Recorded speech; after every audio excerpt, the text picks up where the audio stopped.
How you doing today? Hey, today as we continue with our Proverbs study, and as we're reading through it, I just want to share a passage with you from Proverbs chapter 23, in verses 4 and 5, where it specifically talks about wealth and making an idol of wealth.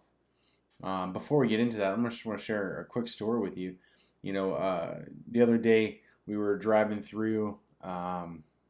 On our way back home from church, and we saw an eagle, a really beautiful eagle. And just like many of you, we probably were like, "Oh man, look at that eagle," because they're so beautiful and they're so majestic, and for a number of reasons, we're really amazed by them, right? And it reminds me so much of what this passage talks about. In fact, in verses 4 to 5, it says, "Do not overwork to be rich. Because of your own understanding, cease. Will you set your eyes on that which is not? For riches certainly make themselves wings. They fly away like an eagle toward heaven." And that passage, it's really talking about, right, like just like we saw that eagle and we were like, "Oh, look at that eagle." So often, and I'm sure you, just like myself, many times we're like, look at that wealth, and look at what can be had with so much wealth. That part where it says riches certainly make themselves wings. Though working hard, we certainly riches make themselves wings.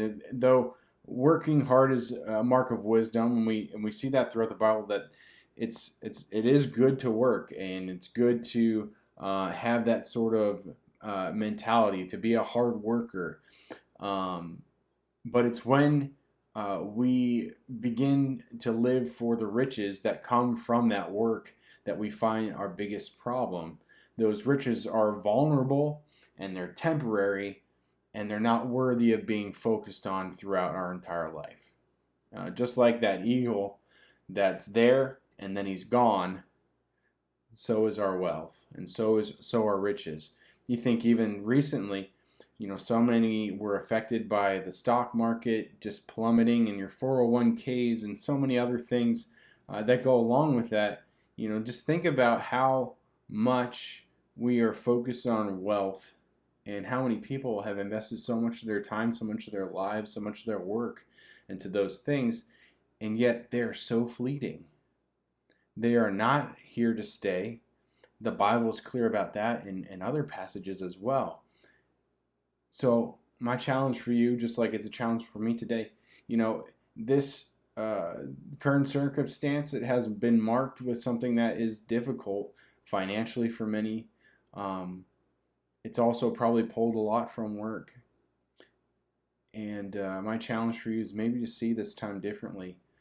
Is this time something that you can devote your time, your effort, your love towards something that's worthwhile, like your family, and spending intentional time with your family, or a friend, or something like that, in a way that is going to be special, and in a way that is not going to be invested in something that is fleeting.